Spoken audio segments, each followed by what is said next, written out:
Debates over macro economic policy.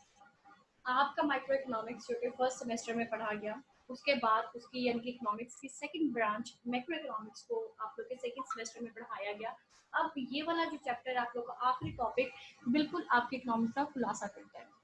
वो इस तरीके से कि अब हमारे टाइम में यहाँ पर ये सिचुएशंस क्रिएट हो चुके हैं कि 6 डिबेट्स ऐसी हैं जिनका अभी तक कोई सोल्यूशन नहीं निकला। कुछ लोग उसके फेवर में हैं और कुछ लोग उसके फेवर में नहीं है। अब ऐसा क्यों है? क्योंकि हमने जितने कंसेप्ट्स पढ़े हैं अनएम्प्लॉयमेंट को लेके, ग्रोथ को लेके, जीडीपी को लेके, गवर्नमेंट को लेके, गवर्नमेंट के एक्सपेंडिचर से लेके गवर्नमेंट के टैक्सेस तक, ये तमाम चीज़ें शुरू से लेके जब से इकोनॉमिक्स के कंसेप्ट्स डेवलप हुए हैं और अब तक के वर्ल्ड की जो इकोनॉमिक सिचुएशन है, ये डिबेटेड कंसेप्ट्स रहे हैं। तो बेसिकली 6 मेन ऐसे टॉपिक्स हैं जो हमारी मैक्रो इकोनॉमिक पॉलिसी के ऊपर जेरे बहस रही है अब तक। उन 6 टॉपिक्स में से आज हम लोगों ने ये सबसे पहले तो ये देख रहे हैं कि वो 6 टॉपिक्स ऐसे कौन से जिनके ऊपर आज भी बहस चल रही है कि क्या ये चीज़ सही है या क्या ये चीज़ गलत है, यानी कि कुछ उसके फेवर में लोग बोलते हैं, कुछ उसके फेवर में नहीं बोलते हैं। तो बेसिकली वो चीज़ें क्या क्या है, आज हम उस चीज़ के बारे में स्टडी करेंगे। तो सबसे पहले तो ये देख लें कि वो 6 टॉपिक्स कौन बोलते हैं। पहला टॉपिक मॉनेटरी पॉलिसी और फिजिकल पॉलिसी को लेकर है कि क्या मॉनेटरी और फिजिकल पॉलिसी दोनों ही अच्छे स्टेबलाइजर है फॉर एन इकोनॉमी, क्या ये दोनों ही पॉलिसीज अच्छी है किसी इकोनॉमी को स्टेबलाइज करने के लिए। दूसरा जो टॉपिक है हमारे पास डिबेट का टॉपिक है, वो government fight recession with spending hikes rather than the tax. क्या गवर्नमेंट को टैक्सेस ज़्यादा से ज़्यादा लगा देने चाहिए ताकि हम रिसेशन को कम्पीट कर सके, रिसेशन को ख़त्म कर सके, जैसा कि हमारे कंट्री में हो रहा है। टैक्सेस पे टैक्सेस लग रहे हैं, ना कि टैक्स कट्स लग रहे हैं। टैक्स कट्स का उससे मुराद होता है टैक्सेस में कमी आना। अच्छा, थर्ड हमारा टॉपिक ये है कि monetary policy be made by the rule rather than the decision. ठीक है जी, बाय रूल मॉनेटरी पॉलिसी बननी चाहिए, यानी कि स्टेट लॉ होना चाहिए, सेंट्रल बैंक के ओवरऑल सेंट्रल बैंक का होल्ड नहीं होना चाहिए उस पर, बाय स्टेट भी उसके अंदर कोई ऐसी सर्टेन चेंजिंग हो कि वो आपके पूरे सिस्टम को मेंटेन करके रख सके या स्टेबलाइज कर सके। उसके बाद नेक्स्ट 3 और टॉपिक्स है जिनको हम लोग इंशाल्लाह अपने नेक्स्ट लेक्चर में डिस्कस करेंगे। आज हम लोगों ने सिर्फ ये फर्स्ट 3 टॉपिक्स अपने डिबेट्स के देखने हैं। तो सबसे पहले तो मैंने वही बात की कि ओवरऑल मैक्रो इकोनॉमिक पॉलिसी, जितना हम मैक्रो इकोनॉमिक्स के बेसिक कंसेप्ट्स को पढ़ चुके हैं, वो कंसेप्ट्स हमारी अब की लाइफ के डिबेटेड टॉपिक्स है। ठीक है, उन टॉपिक्स के ऊपर अब तक की इकोनॉमी में डिबेट चल रही है। अब यहाँ पे आपके पास एक पिक्चर है, एक जो इंसान है, एक इकोनॉमिस्ट है, वो देख रहे हैं द कमिंग बूम और एक देख रहे हैं द कमिंग कोलैप्स। ठीक है, तो बेसिकली डिबेट्स इन्हीं चीजों का नाम। कुछ लोग इसको एज अ बूम यानी कि हाइक्स पे जाने की बात करते हैं कि ये चीज बिल्कुल हमारे हक में बेहतर है।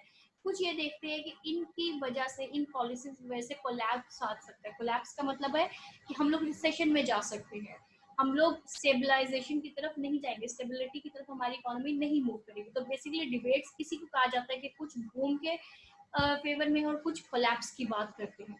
तो जो हमारा सबसे पहले तो ये देखेंगे जो हमारे 6 टॉपिक्स है जो कि 6 डिबेट्स में शामिल किए जाते हैं, उनमें है क्या क्या। सबसे पहले ये देखा जाता है कि एक्टिव मॉनेटरी और फिजिकल पॉलिसी की बात की थी। फिर उसके बाद उन्होंने गवर्नमेंट स्पेंडिंग को एज अ टूल इख्तियार किया कि रिसेशन को अगर फाइंड करना तो गवर्नमेंट स्पेंडिंग जितनी से ज्यादा हो सकती है उसको बढ़ाया जाए। थर्ड टॉपिक जो जेरे बहस रहा वो ये रहा कि reducing federal government discretionary powers.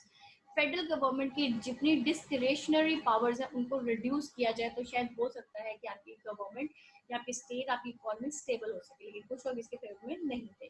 फिर कहा कि जीरो इन्फ्लेशन टारगेट होना चाहिए, कि बिल्कुल इन्फ्लेशन को खत्म कर दिया जाए सिरे से। फिर कहा गया कि बैलेंस गवर्नमेंट बजट होना चाहिए, यानी कि जितने रेवेन्यूज हैं उतने ही हमारे एक्सपेंडिचर होने चाहिए, जितने हमारे खर्चे हैं उतने ही हमारे टैक्सेस होने चाहिए। फिर कहा कि tax incentives for saving evaluate both the advocate position and critics position. Tax incentives economy में इंट्रोड्यूस करवाने चाहिए। तो बेसिकली ये 6 टॉपिक्स हैं जो कि हमारे 6 डिबेट्स मैक्रो इकोनॉमिक पॉलिसी का पार्ट है। अब सबसे पहला हमारा टॉपिक है कि should monetary policy and fiscal policy makers try to stabilize the economy.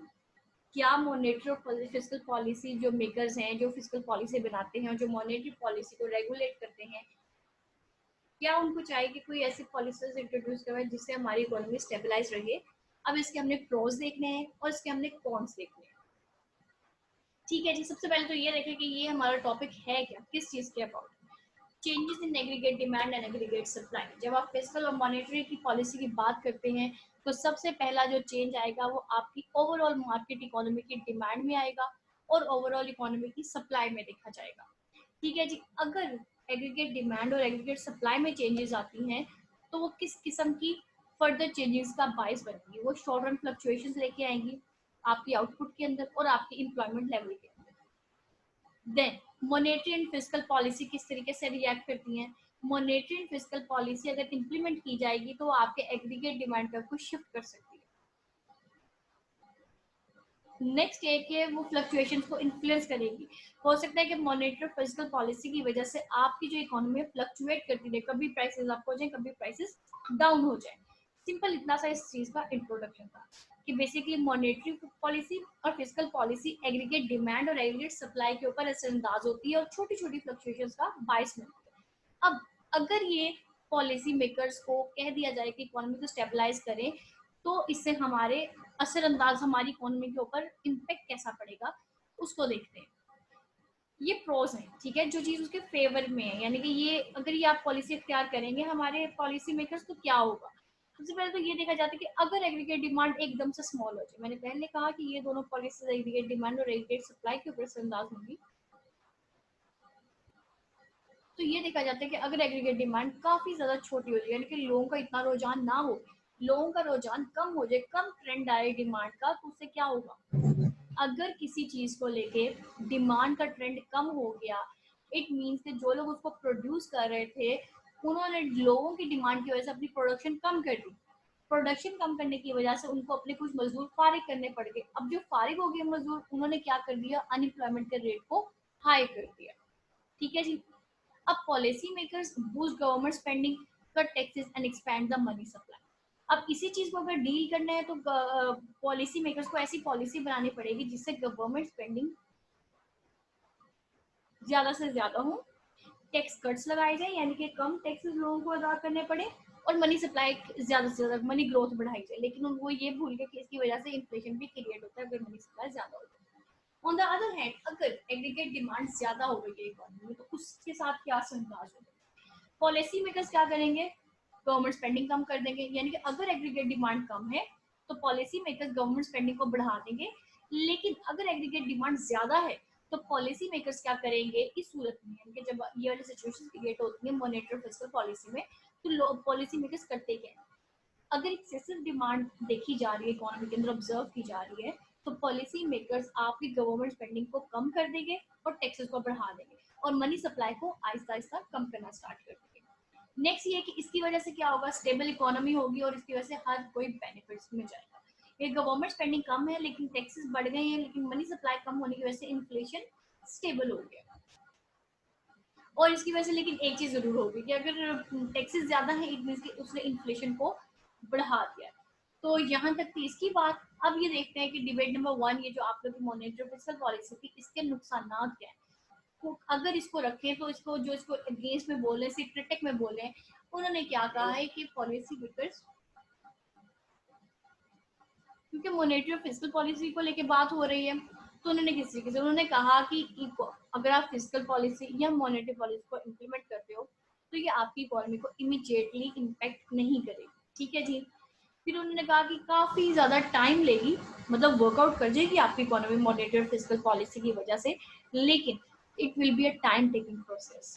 क्योंकि हमारे यहाँ सिर्फ हमारे जो प्राइम मिनिस्टर्स होते हैं वो 5 साल की मुद्दत से आगे नहीं जाते, उसके बाद कोई हो सकता है किसी और की हुकूमत इलेक्ट हो जाए। तो क्या होता है कि जब हमने मॉनेटरी और फिस्कल पॉलिसीज डिजाइन की होती हैं वो अगला आने वाला जो सदर है वो उसको एक्सेप्ट नहीं करता या उसको वो चेंज कर देता है, जिसकी वजह से हमारी इकोनॉमी आहिस्ता आहिस्ता डाउन होना शुरू हो जाती है। तो अगर हम मॉनेटरी फिस्कल पॉलिसी को इम्प्लीमेंट करते हैं तो उसके लिए एक बहुत आपको 10-20 साल का अरसा चाहिए ताकि वो आहिस्ता आहिस्ता इकोनॉमी को स्टेबलाइजेशन की तरफ लेके आए। सेकेंड ये कि मॉनेटरी पॉलिसी को इम्प्लीमेंट करते करते 6 माह लग जाते हैं, जबकि फिस्कल पॉलिसी एक लॉन्ग पॉलिटिकल प्रोसेस है, इट कैन टेक ईयर्स। अच्छा, ये इसमें क्यों बात की कि मॉनेटरी पॉलिसी को असरअंदाज होते होते 6 माह लगते हैं? वो इसलिए कि वो सेंट्रल बैंक के हाथ में होती है, जबकि fiscal policy long political process क्यों कहा गया उसको? फिस्कल पॉलिसी में बेटा, फिस्कल पॉलिसी वो पॉलिसी है जिसके अंदर आपके गवर्नमेंट एक्सपेंडिचर और टैक्स रेवेन्यूज शामिल हो। टैक्सेस भी गवर्नमेंट से रिलेटेड है और गवर्नमेंट एक्सपेंडिचर भी हुकूमतों से रिलेटेड है। जब आपका पॉलिटिकल बैकग्राउंड स्टेबल नहीं है तो पॉलिटिकल प्रॉब्लम्स की वजह से आपकी फिजिकल पॉलिसी में स्टेबलाइजेशन नहीं आएगी। ठीक है, नेक्स्ट ये कि economic forecasting is highly imprecise. Economic forecasting सही तरीके से हो ही नहीं पाती है कि आगे आने वाले सालों में हम लोग कितना अपने जीडीपी को आगे लेके जाएंगे या कितनी हमारी प्रोडक्शन ज्यादा होगी, इस चीज का मुआवजा करना बहुत मुश्किल हो जाता है इन दो पॉलिसीज के अंदर। नेक्स्ट ये कि policy makers trying to stabilize the economy. अगर पॉलिसी मेकर्स इन्हीं दोनों पॉलिसीज के तहत अपनी इकोनॉमी को स्टेबलाइज कर रहे हैं तो वो उसके अपोज हो जाते हैं, या तो मॉनेटरी उठा ले या तो फिजिकल पॉलिसी के फेवर में हो जाए। Economic condition can easily change. Economic condition बहुत जल्दी, जैसे एग्रीगेट डिमांड एग्रीगेट सप्लाई में एकदम से ट्रांजिशंस में चेंज आता है, उनमें ट्रेंड चेंज हो गया तो एग्रीगेट डिमांड एकदम से आपकी कम होगी, हो सकता है किसी चीज का ट्रेंड बढ़ गया है तो एग्रीगेट डिमांड एकदम से ज्यादा हो गई।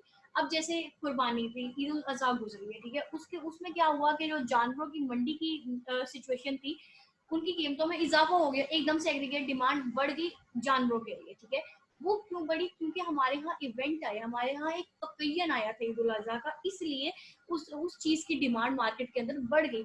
इससे पहले क्या सारा साल लोगों ने जानवर लेके रखे, सिवाय उन लोगों के जो कि खुद उनको पालते हैं, इसके अलावा किसी ने नहीं लिए।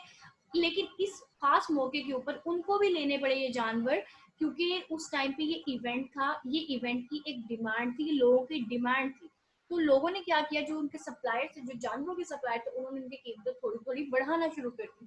तो बेसिकली इस किस्म की सिचुएशन का भी सामना करना पड़ता है अगर मॉनेटरी पॉलिसी फिजिकल पॉलिसी को इम्प्लीमेंट करना है। ठीक है जी, यहाँ तक तो थी इसकी बात। नेक्स्ट पॉलिसी की बात करते हैं कि शुड क्या government fight recessions with spending hikes rather than the tax cut. क्या रिसेशंस को डील करने के लिए गवर्नमेंट को अपनी स्पेंडिंग ज्यादा से ज्यादा बढ़ानी चाहिए, बजाय ये कि वो टैक्स कम कर दे। असल में तो ये होना चाहिए कि टैक्स कम कर दे ताकि लोग सेविंग ज्यादा से ज्यादा करें। लेकिन यहाँ पे सवाल ये है कि क्या रजिस्ट्रेशन खत्म करने के लिए अपनी इकोनॉमी से गवर्नमेंट को अपनी स्पेंडिंग ज्यादा करनी चाहिए या टैक्स कम कर देने चाहिए? तो सबसे पहले तो ये देखें कि ये पॉलिसी है किस चीज के अबाउट, इसका मतलब क्या है। प्रेसिडेंट जॉर्ज बुश 2001, उसमें उसने क्या किया था कि उसने रिसेशन को खत्म करने के लिए एकदम से अपनी स्पेंडिंग हाई की थी, लेकिन इकोनॉमी जो थी वो स्लिपिंग इनटू रिसेशन रिसेशन में जा रही थी। अच्छा, उसने क्या किया, टैक्स कट्स लगा दिए। 2001 में जॉर्ज बुश के दौरे हुकूमत के अंदर इकोनॉमी यूएस की बिल्कुल रिसेशन के अंदर जा रही है। उसने उसको डील करने के लिए टैक्स रेट्स कट्स कर दिए। उन्होंने कहा कि लोगों की सेविंग्स बढ़ाई ज्यादा से ज्यादा। जबकि जब बाराक ओबामा का दौर था 2009 में, तब इकोनॉमी वर्स्ट रिसेशन के डिकेड्स में से गुजरती थी, यानी कि यूएस इकोनॉमी की बात हो रही है कि जॉर्ज बुश ने कैसे डील किया, उसने टैक्स कट्स लगा दिए।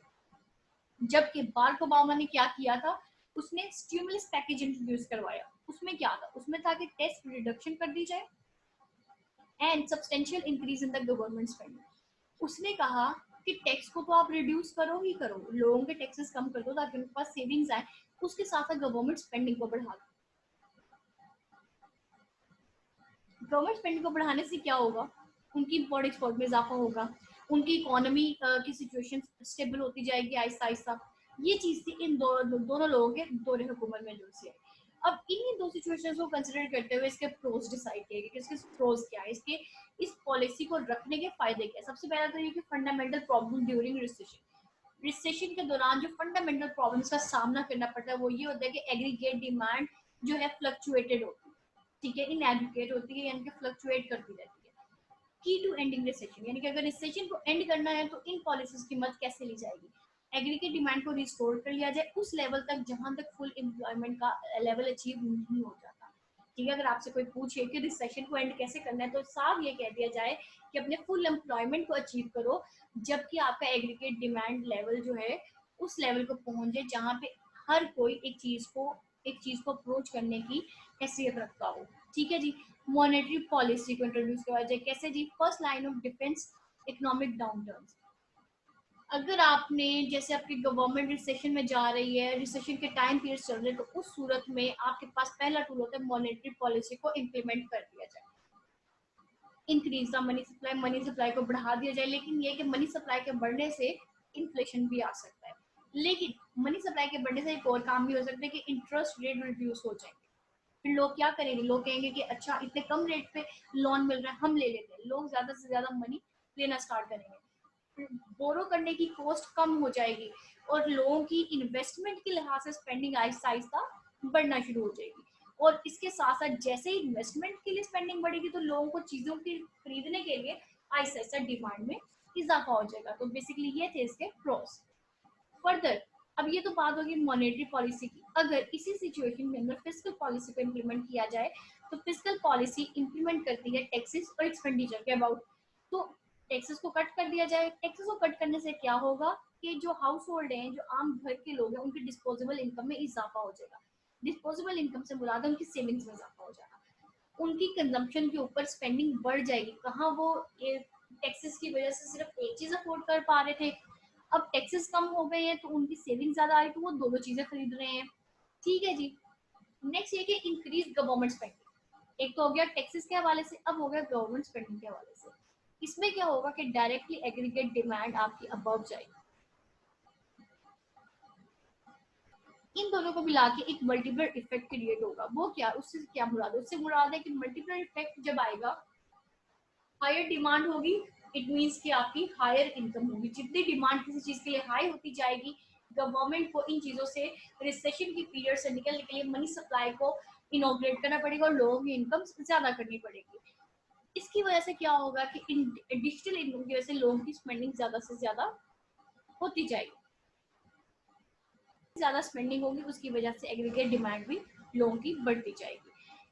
तो पर्टिकुलरली कहा जाता है कि it's useful when the tools of monetary policy is used effectively. ये सिर्फ उस सूरत में पॉसिबल है अगर मॉनेटरी पॉलिसी काम ना की, तो मॉनेटरी पॉलिसी का टूल इम्प्लीमेंट ना हो सका तो फिजिकल पॉलिसी लगा ले। अगर मॉनेटरी और फिजिकल को इकट्ठा लेके चलेंगे तो फिर वही पहले डिबेट की बात आ जाती है कि इकट्ठा इनको लेके नहीं चलना, बारी बारी इनको इम्प्लीमेंट करना है, क्योंकि फिजिकल पॉलिसी के लिए आप लोग की पॉलिटिकल स्टेबिलिटी का होना बहुत जरूरी है, जबकि monetary policy around 6 to 7 months implement हो जाया करती है।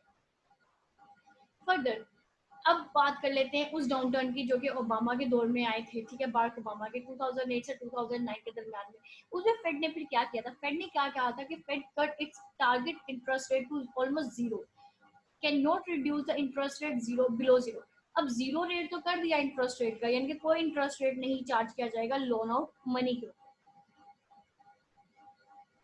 लेकिन वो जीरो से नीचे नहीं जा सकती थी। ठीक है, क्योंकि once the interest rate are at zero, the Fed has lost its most powerful tool. Fed के पास, यानी कि अगर सेंट्रल बैंक जो है आपकी इकोनॉमी का भी सेंट्रल बैंक, अगर आपके इंटरेस्ट रेट को जीरो तक ले जाएगा तो इसके बाद उसके पास कोई और टूल नहीं होगा जिसके जरिए वो आपकी इकोनॉमी को कंट्रोल कर सके। फिर आपको वापस आना पड़ेगा अपनी फिजिकल पॉलिसी की तरफ। ये मॉनेटरी पॉलिसी की बात हो रही थी। और उसके बाद आपको ट्रेडिशनल केन्जियन एनालिसिस की बात करनी पड़ेगी। केन्स एनालिसिस से क्या मतलब है? ट्रेडिशनल यानी कि बहुत पुराना उसका एनालिसिस, वो यही कहता था कि अगर गवर्नमेंट परचेजेस को बढ़ा दिया जाए तो आपके टैक्सेस कम हो जाएंगे। फॉर एग्जाम्पल, अगर $1 टैक्स लगाया गया है तो part it may be save only part adds on the aggregate demand. यहाँ अगर आप टैक्सेस को कम कर रहे हो तो वहां पे लोगों की एग्रीगेट डिमांड किसी चीज को लेके बढ़ जाएगी।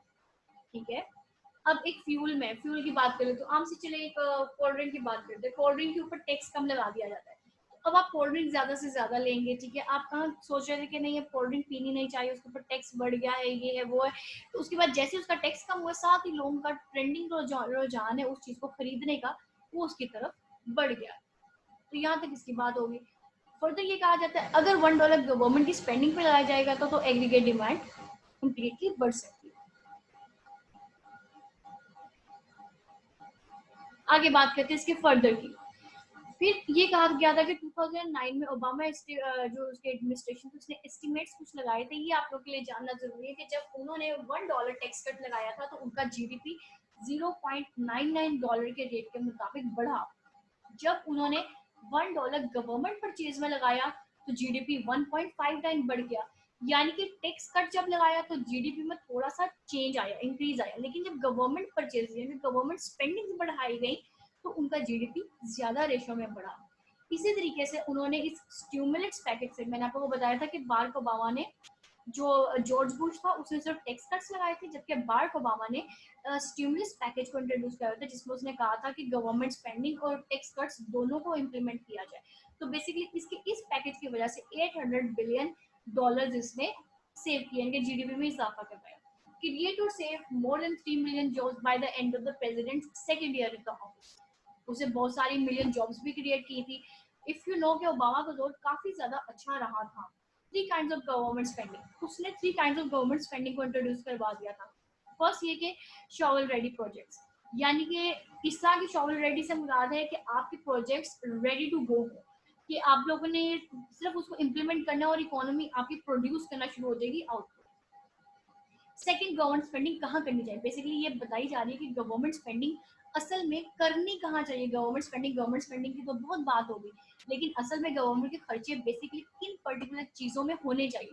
तीन तरह की चीजें, फर्स्ट शॉवल रेडी प्रोजेक्ट्स के अंदर, सेकंड फेडरल एड होनी चाहिए to state and local governments के लिए एड प्रोवाइड करनी चाहिए, जिसके लिए आप लोग को बैलेंस बजट आप लोग का होना बहुत जरूरी है।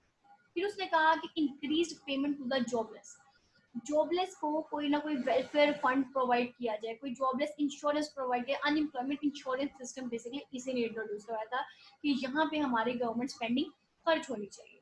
ठीक है जी, अब इसके कॉन्स की बात कर लेते हैं। अच्छा, ये इसके कॉन्स की बात करने के बाद मैं आप लोगों को एक सेकंड मीटिंग लिंक भेजूंगी, उसके अंदर आप अपनी डिबेट नंबर 3 को डिस्कस करेंगे। ठीक है जी। तो इसके कॉन्स की अगर हम बात कर लें, उसको देखें तो government spending multipliers are small. ठीक है, अगर इनको किया जाए तो कंज्यूमर्स क्या होता है, higher taxes in the future, cut back spending today, firms reduce expectations of further profits. Firms को लगता है कि शायद हम लोग फर्दर प्रॉफिट नहीं कमा सकते, क्योंकि उनकी रिड्यूस इन्वेस्टमेंट होती है spending on today as compare to fast increase in spending में बहुत ज्यादा इंक्रीज होना शुरू होता है, जिसकी वजह से things of little public value, bridges to nowhere, यानी कि इतनी ज्यादा स्पेंडिंग स्टार्ट हो गई है कि लोगों की ना तो सेविंग्स हो रही है, ना ही उनकी इन्वेस्टमेंट हो रही है। तो इसकी वजह से क्या होगा कि एकदम से रिसेशन की सिचुएशन में इजाफे से इजाफा ज्यादा हो सकता है। Careful and deliberate planning, careful planning ना की गई तो उसकी वजह से क्या होगा कि गवर्नमेंट स्पेंडिंग ज्यादा से ज्यादा बढ़ाने की वजह से गवर्नमेंट के पास जब उन तीन जगहों के अलावा जिनकी इंश्योरेंस, अनएम्प्लॉयमेंट इंश्योरेंस देते हैं, जबकि लोग कुछ कर ही नहीं रहे, तो लोग परमानेंटली अनएम्प्लॉयमेंट इंश्योरेंस की तरफ ही चले जाएंगे। वो कुछ करने से वैसे ही कासिर हो जाएंगे, बजाय ये कि अनएम्प्लॉयमेंट इंश्योरेंस के ऊपर काम किया जाए, क्यों ना उनको स्किल्ड प्रोग्राम्स की तरफ लेके आया जाए, ताकि गवर्नमेंट स्पेंडिंग भी हो और उसके साथ साथ गवर्नमेंट को कुछ आउटपुट भी नजर आए और इकोनॉमी में भी एक वेलफेयर जैसा चेंज देखा जाए। तो ये बातें थी डिबेट नंबर 2 तक की। आगे फर्दर जो आप लोग की डिबेट नंबर 3 है उसकी क्वेश्चन ना हो, बल्कि उसको बाय रूल यानी कि एक सर्टेन पॉलिसी आप लोग को दे दीजिए, आप लोग इकोनॉमी में सर्कुलेट करवाई जाए, is it should be favourable और नॉट।